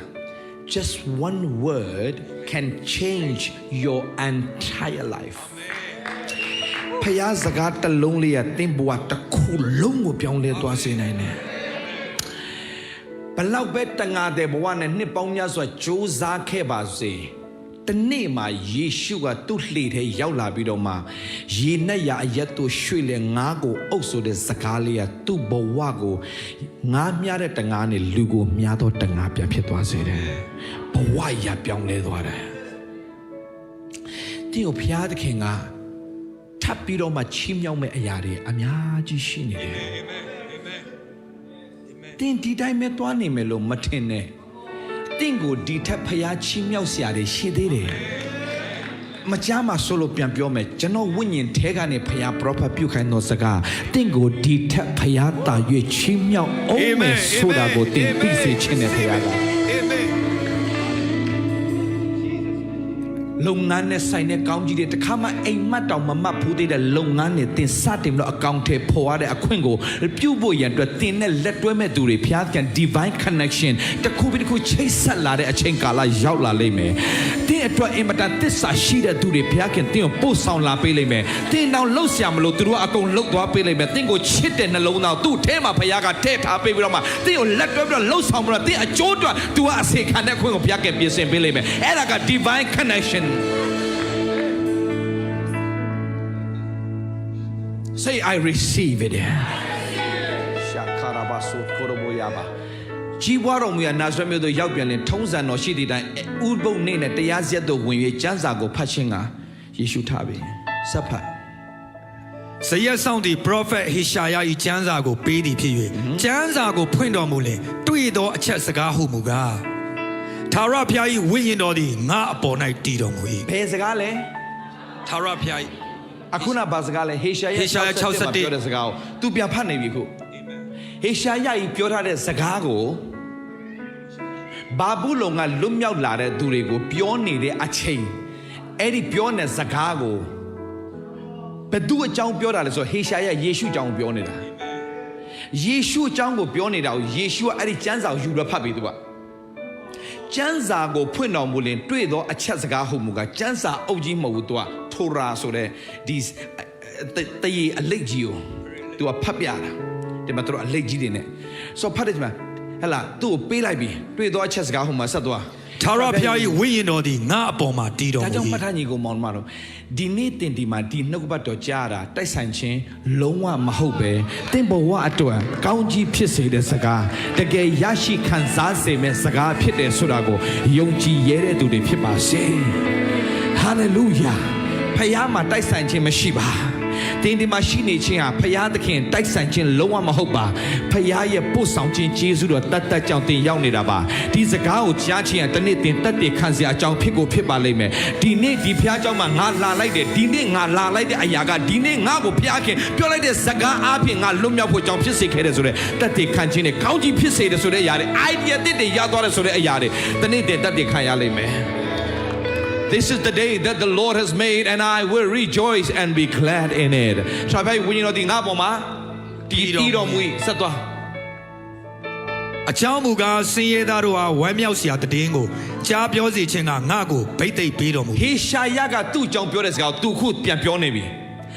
ငါကိုဗိတ်တိတ်ပေးတော်မူတယ်ခြေမွသောသူတို့အနာကို ပျောက်စေခြင်းက အန် ၎ သော င်း ချုပ်ထားလက်ရှိသောသူတို့ကလွတ်ချင်းအကြောင်းနှင့် မျက်စိကန်းသောသူတို့အားမျက်စိပြန်မြင်ခြင်းအကြောင်းကိုပြစေခြင်းက၎င်း ၎င်း ညင်းစေခံရသောသူတို့ကိုကယ်မစေခြင်းက၎င်း ၎င်း သာရဖျား၏မင်္ဂလာနှစ်ကာလကိုကြားပြောစေခြင်းက၎င်းငါကိုစေလွတ်တော်မူပြီဟုလာသည် ထာပြိုင်မင်္ဂလာနှစ်ကာလကိုကြားပြောစေခြင်းကငါကိုဆေလွတ်တယ်တဲ့ဘာဖြစ်လို့ तू ခြံခဲ့တာလဲအရေးကြီးဆုံးစကားတွေကိုတမိပြန်သွားစမ်း61နှစ်မှာ61နှစ်ဟေရှာယ61နှစ် သာရဖျား၏မင်္ဂလာနှစ်နှစ်ငါတို့ဖျားသခင်အပြစ်ပေးတော်မူရာနေ့ရက်ကာလကို ဟေရှာယမှာအပြစ်ပေးတဲ့နေ့ရက်ကာလပြောပေမဲ့ယေရှုကပြောတဲ့ခါမှာကျတော့ထရာဖျားကြီးမင်္ဂလာနှစ်ကာလကိုကြားပြောစေခြင်းကငါ့ကိုဆေလွတ်တယ်ဒီအကြောင်းအရာမပါလာတော့ Come on မဟေပရောဖက်စကားကိုညင်းလို့မရဘူးညင်းပိုင်ခွင့်ရှိတာကအဲ့ဒီပရောဖက်ပြုတ်ထားတဲ့လူကညင်းပိုင်ခွင့်ရှိတယ်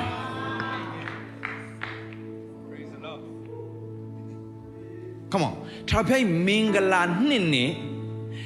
ငါတို့ဖျားခင်အပြစ်ပေးတော်မူရာနေ့ရက်ကာလကို၎င်းဒါပေမဲ့ယေရှုကိုယ်တိုင်ဖတ်တဲ့အခါမှာကြတော့မင်္ဂလာနှစ်ကာလကိုကြားပြောစေငါ့ကိုဆေလွတ်တယ်ငါတို့ဖျားခင်အပြစ်ပေးတော်မူရာကိုသူချန်ခဲ့ပြီဝါအာမင်ဟုတ်လားငါသမီးတို့ပြန်ကြည့်လားအနောက်ပြန်သွားသမီးလေးသွား19ကြည့်19ငါသမီးလေး19မကြထရဖျိုက်မင်္ဂလာနှစ်ကာလကို ကြားပြောစေခြင်းက၎င်း ကြားပြောစေခြင်းက၎င်းငါကိုဆေလွတ်တော်မူပြီဟုလာသည်အာမင်သူစမဖတ်တော့ဟေရှာယကျမ်းစာကိုဖတ်နေတာသူဘာမှရပ်လိုက်လေအပြစ်ပေးတော်မူရာနေ့ရက်ကာလကိုသူစမဖတ်တော့မင်္ဂလာနှစ်ကာလကိုကြားပြောဖို့ငါ့ကိုဆေလွတ်တယ်လို့ပြောပြီးသူရပ်လိုက်ပြီโอเคဆက်သွား20ဦးသွား ကျမ်းစာလိပ်ကိုဇယက်ဆောင်အားပေးပြီးမှထိုင်တော်မူ၏ သွားပြီသူစမဖတ်တော့သူစမဖတ်တော့အာမင်သူစမဖတ်တော့ come on ဘာဖြစ်လို့လဲအပြစ်ပေးတဲ့ကိစ္စငါကိစ္စမင်္ဂလာကိုပြောရမယ့်ကိစ္စမင်းတို့ကိစ္စမင်္ဂလာနဲ့ဆိုင်တာမင်းအပြစ်ကိစ္စငါကိစ္စငါလောက်ဝကတဲ့မှာငါအကုန်စီရင်ချင်းကိုခံတော့မှာမင်းနဲ့မဆိုင်တော့အဲ့ဒီ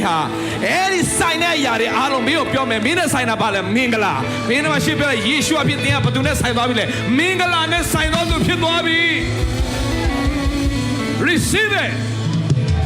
receive it say I receive it in Jesus name receive it in Jesus name hallelujah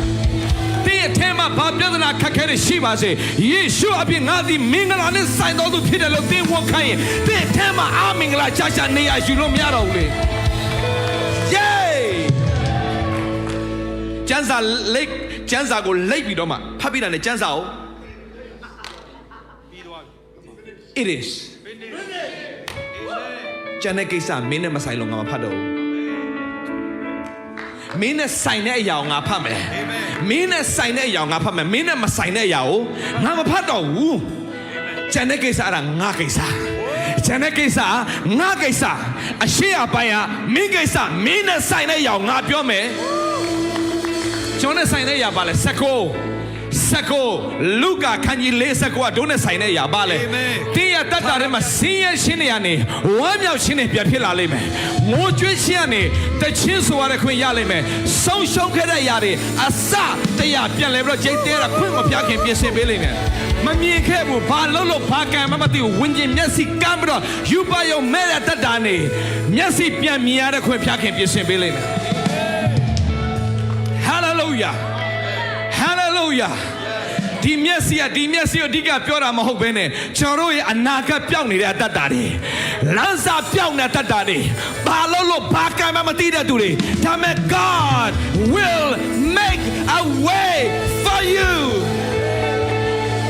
hallelujah hallelujah yeah ရဲ့ပြောတဲ့ဆက်မှာကြိုက်တဲ့လမ်းပိတ်ပါစေငါရဲ့ယေရှုဟာလမ်းသစ်ကိုပြင်ဆင်ပေးထားပြီဆိုရင်ယုံကြည်တဲ့သူတွေဖြစ်ပါစေ Hallelujah Never say no way Jesus said I am the way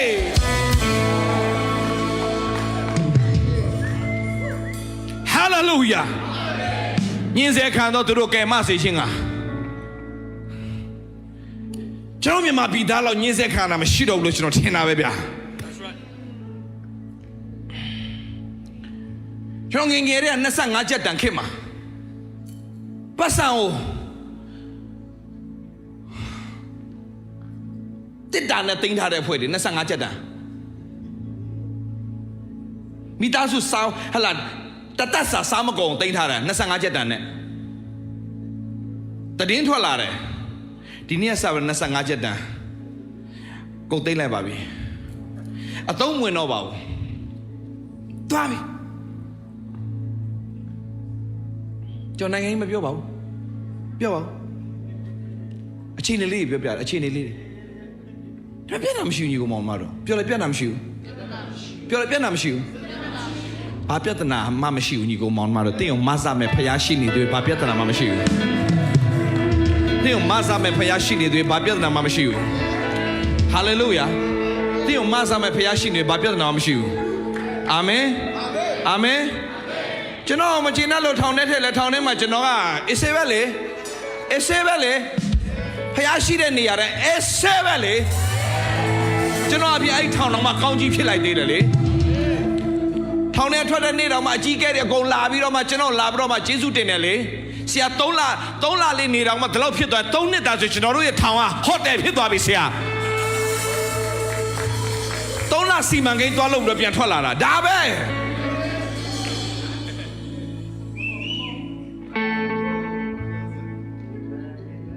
စီးရဲသားတော်ကဝမ်းမြောက်စရာသတင်းစကားကြားပြောဖို့ရအတွက်3လခဏသွားတယ်ကျွန်တော်နောက်မပြောဘူးနော်ကျွန်တော်ထောင်ထဲဝင်တဲ့အချိန်မှာမျက်ရည်ကျပြီးတော့မှကျွန်တော်ဆူတောင်းပြပြီလို့អော်တဲ့ဖွဲ့ရှိတယ်ဆရာတရားဟောပွဲသွားရင်နဲ့အဲ့ဒါထောင်ထဲကထောင်ဝန်တန်းလေအပွင့်နဲ့ထောင်ဝန်တန်းသူပြောတယ်ဆရာကိုဖျားကြောင်းတွိုင်းတရားပွဲတွိုင်းအဝေးကနေတွေ့ရတော့တခါတော့ဖတ်ပြီးတော့နှုတ်ဆက်ချင်လိုက်တာဆိုတာကျွန်တော်ဆူတောင်းနေတာကြာပြီတဲ့ထောင်ထဲဝင်လောက်မျက်ရည်ကျပြီးတော့ကျွန်တော်ဖတ်တာကျွန်တော်လည်းမျက်ရည်ကျရှင်နေသူကဆူတောင်းတော့ပြည့်နေတာဟာမင်းဆူတောင်းလို့ငါရောက်လာတာလားကွာဆိုတာမျိုးခံစားရတာလေHallelujah ဒါပေမဲ့ဘယ်နေရာရောက်ခရစ်တော်ရှိတဲ့နေရာက heaven ပဲခရစ်တော်ရှိတဲ့နေရာ heaven ပဲထောင်ဆိုတာတဲ့မကောင်းပါဘူးဆရာရဲ့တဲ့ဒါပေမဲ့အဲ့ဒီမှာအကြီးကဲတယောက်ပဲဆရာတို့နေတဲ့နေရာတော့တဲ့ဆရာထောင်ထဲမှာ VIP ပဲဆရာအဲ့လေ VIP ဖျားသားသမီးအမြဲတမ်းမလုံးနဲ့မြတ်တာဝန်ခံတယ်မြတ်တာဝန်ခံမြတ်တာမင်္ဂလာစကားတွေတင်းအနာဂတ်တော့ကြိုပို့ထားစားဘယ်လောက်ဒုက္ခပေးပါစေတင်းအောင်မြင်လာရင်တော့မကြိုက်တဲ့လူကတော့ရှိမှာပဲညီကောင်မောင်မတို့ဒါတော့မဆမ်းဘူးတင်းမျက်ရည်ကျပြီးတော့ငိုကြွေးတာပဲလူတွေကမြင်ရှင်တာဗျခေါင်းမော်ပြီးတော့အဲ့လိုနေရဒီကောင်ပါညာကြည့်လို့မရတော့ဘူးဒါပေမဲ့ဖခင်တခင်လည်းတင်းကိုတဲ့တင်းကိုခေါင်းမော်တော့ကြိုက်တယ်ဖခင်တဲ့မြေကြီးကိုစိုက်ပြီးတော့မှလက်ထကြီးလိုအဲ့လိုသွားတာကိုဖခင်မကြိုက်ဘူးလောကသားအဲ့ဒါကိုလှုပ်စေရှင်တာကျွန်တော်ဖခင်ကျွန်တော်ပါလေမင်းရဲ့ဥကောင်းငါချီမမယ်ဖခင်လို့မပြောဘူးလားကျွန်တော်ဖခင်ကျွန်တော်ဘယ်တော့မှလက်ထလို့ဖြစ်စေချင်တာမဟုတ်ရွှေလင်းရုံကဲ့သို့အတောင်ကိုဖက်ပြီးတော့အမြင့်ကိုပြတ်တတ်စေချင်တာကျွန်တော်ဖခင်ဗျာတင်းကလက်ထမဟုတ်ဘူးဗျာတင်းကပါလေရွှေလင်းရုံကဲ့သို့အမြင့်ဆုံးကိုပြန်တက်ပြီးတော့မှဟာလေလုယာမုန်တိုင်းကိုမကြောက်တဲ့သူကတင်းဖြစ်ရမယ်ဟာလေလုယာဘာဖြစ်လို့လဲမုန်တိုင်းကိုငြိမ့်စေတဲ့ဖခင်ကတင်းရဲ့ဖခင်ဖြစ်နေလို့ကြခင်နာမှာဘုန်းကြီးပါစေမင်္ဂလာဒစ်ကာလာကိုကြားပြောစေခြင်းငါ့ကိုဆေလွတ်တော်မူပြီဟုလာသည်ပြီးသွားပြီပွဲသိမ်းသွားပြီမင်္ဂလာနှစ်ကာလာကို ရှားပြောစေချာ ချင်းကငါကိုစေလွတ်တော် စေလွတ်တော်မူပြီလာသတိပေးလိုက်ပြီးတော့ဘာလုပ်သွားပြီလဲ ကျမ်းစာလေးကို ကျမ်းစာကိုလိပ်လိုက်တယ် ဇရက်ဆောင်အားပေး ရက်ဆောင်ပေးတယ်ပြီးသွားပြီထိုင်လိုက်ပြီယေရှုထိုင်ပြီဆိုသတိထားသူပြီးသွားပြီဇရက်၌ရှိတော်သူပေါင်းလို့ဒီကိုတော့ကိုဘာဆက်လို့မလဲ စေချင်းတဲ့နေကြ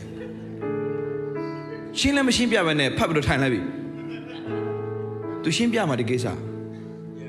ဘာပြောမလဲကျမ်းစာလေးဖတ်လိုက်ဖတ်ပြီးသူထိုင်လိုက်ပြီရှိုးနေဝိုင်းရှိုးနေသူအလုံး21ယေရှုကလည်းယနေ့ပင်ဤချမ်းသာချက်သည်သင်တို့ကြားသည့်အတိုင်းပြည့်စုံလေပြီဟုမိန့်တော်မူ ဟာလေလုယာဟာလေလုယာယေရှုကလည်းယနေ့ပင်ဤချမ်းသာချက်သည်ယနေ့ပင် come on receive it ယနေ့ပင်မင်္ဂလာနှစ်ကာလကငါမိသားစုတော်ဖြစ်တယ်ငါရတတ်တာတော်ဖြစ်တယ်လို့ဝန်ခံကြရအောင်ယနေ့ပြည့်စုံပြီ receive it hallelujah မနက်ဖြန်တပတ်ကမို့ယနေ့ပင်ဤမင်္ဂလာဟာသင်ရဲ့တတ်တာသင်မိသားစုမှာပြည့်စုံသွားပြီ hallelujah ဟိုရာမစီတီယာခါပါ hallelujah ဖခင်နာမဘုန်းကြီးပါစေဒါဆိုတော့မှတ်ထားမင်္ဂလာနေရယူပြီမင်္ဂလာနေရယူပြီမင်္ဂလာနေရယူနေပြီဖခင်နာမဘုန်းကြီးပါစေမင်္ဂလာနေရယူနေပြီအာမင်အာမင်အဆုံးလေးသွားမယ်ညီကိုမောင်မတော် hallelujah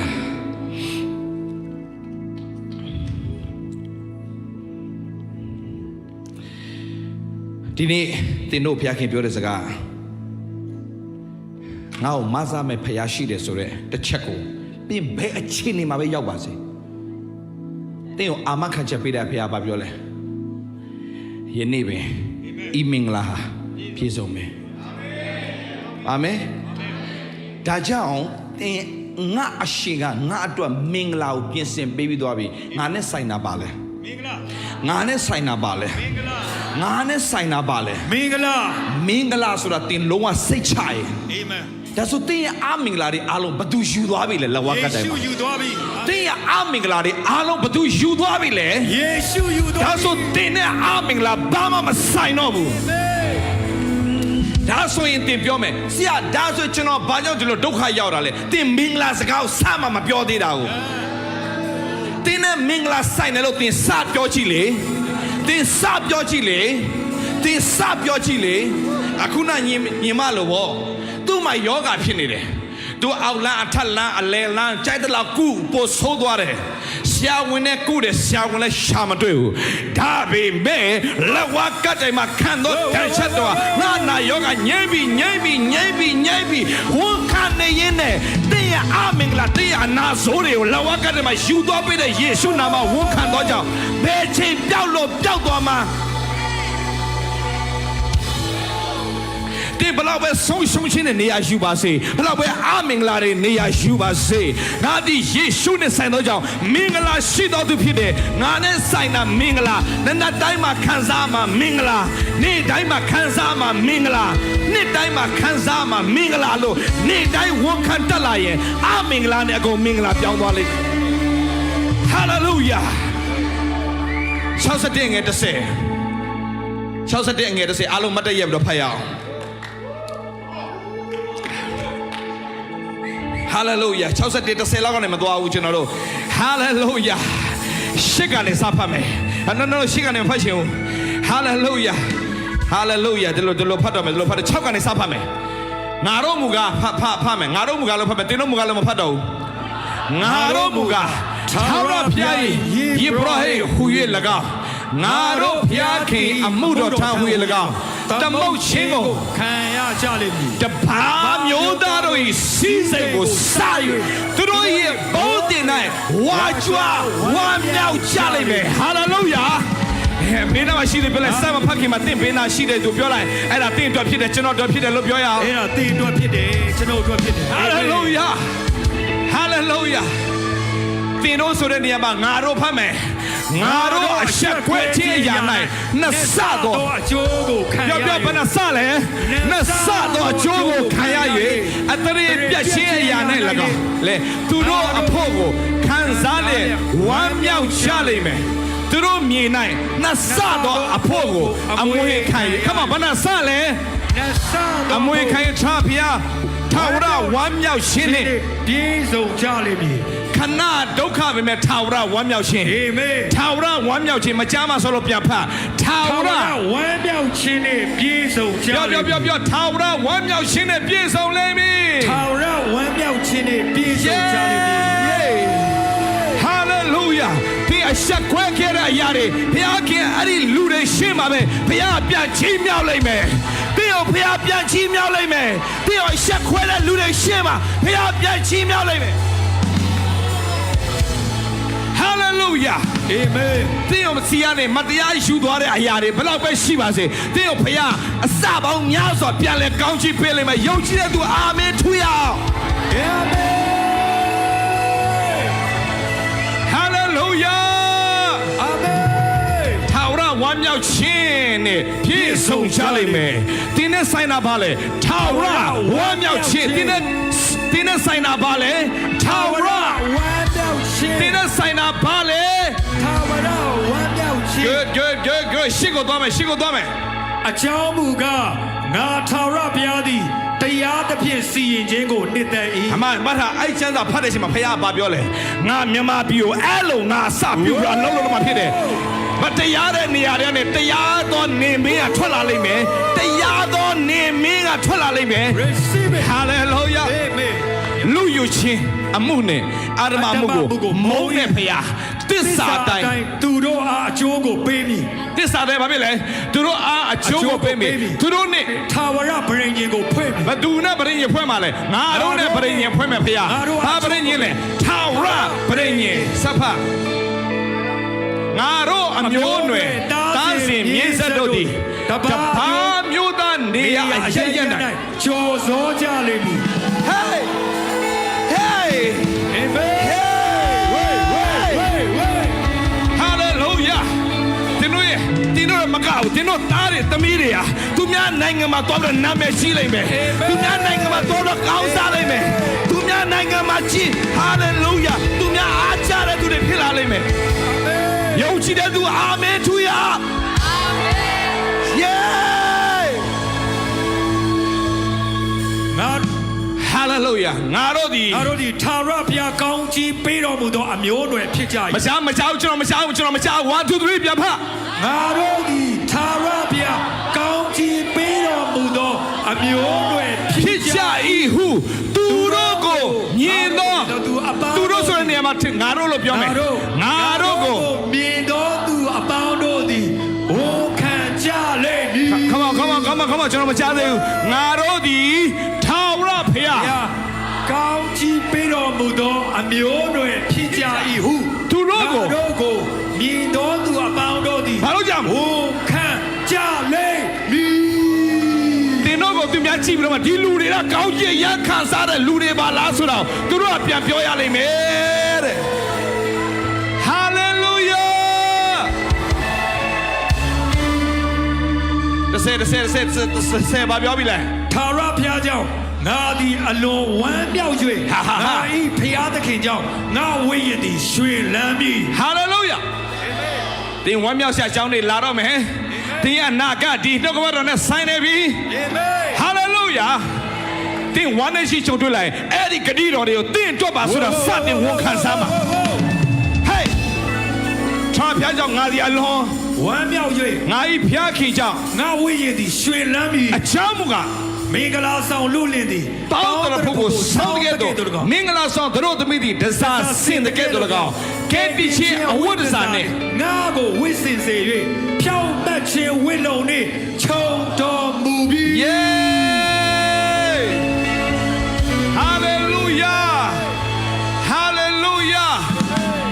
တင်ဝတ်ထားတာပါလေကဲတိချင်းအဝတ်ဖြစ်တဲ့ကြောင့်ဒီတော့ဘယ်သူကမှလာပြီးတော့မှဖြတ်စည်းလို့မရစေရဘူး hallelujah hallelujah ထာဖျားကြောင့်ငါသည်အလွန်ဝမ်းမြောက်တယ်ငါဤဖျားသခင်ရှောင်းငါဝိညာဉ်သည်ရှင်လန်းမည်အချမှုကမင်္ဂလာဆောင်လူလင်သည် ပေါင်းတရဖူကိုစောင်းတကဲ့သို့၎င်း မင်္ဂလာဆောင် သူတို့သမီးသည် အဝတ်ဒဇာစင်တဲ့တော်ကောင်ကေတီရှင်အဝတ်ဒဇာနဲ့ငါ့ကိုဝတ်စေ၍ဖြောင်းမချင်းဝင်းလုံးနှင့်ခြုံတော်မူ ဒီဘာသာချိုက်တဲ့အဝတ်ဘုရားခင်တင့်ကိုရှုံထားပေးတဲ့အရာကကေတီရှင်ဝတ်ယုံဖြောင်းမချင်းဒဇာရှင်ထားပြီးသား receive it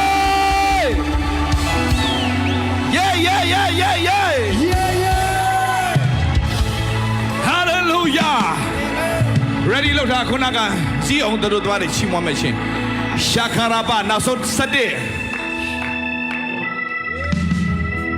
ရေခါဆိုထာရကဘာဘာဘာ7ကိုဖတ်မယ်7ကိုဖတ်မယ်7ကိုဖတ်နောက်ဆုံး မြေကြီးသည်အပင်ကိုပေါက်စေတကယ်လို့ထို့သူသာရဘုရားသည်ခတ်သိမ်းသောလူမျိုးရှေ့မှာဖြောင်းမခြင်းနှင့်ချီးမွမ်းခြင်းကိုပေါ်ထိုးစေတော်မူလေအဲ့ဒီတတ်တာတင်းတော့ကစပြီလေအဲ့ဒီမင်္ဂလာတင်းတော့ပဲအလုံးဖမြေကြီးသည်အပင်ကိုပေါက်စေတကယ်တော့၎င်းထို့သူသာရဘုရားသည်ခတ်သိမ်းသော လူမျိုးရှေ့မှာ တမျိုးလူတမျိုးတည်းမဟုတ်ဘူးလူတမျိုးတည်းမဟုတ်ဘူးခတ်သိမ်းသောလူမျိုးရှေ့မှာဖြောင်းမခြင်းနဲ့ချီးမွမ်းခြင်းကို ပေါ်ထိုးစေတော်မူလေသည် တင်းကိုကြည့်ပြီးတော့အားကြရတဲ့တက်တာဖြစ်လာလိမ့်မယ်တင်းကိုကြည့်ပြီးတော့အားကြတဲ့တက်တာဖြစ်လာလိမ့်မယ်ယုံကြည်တဲ့သူအာမင်သုံးချိန်ထူအောင်1 2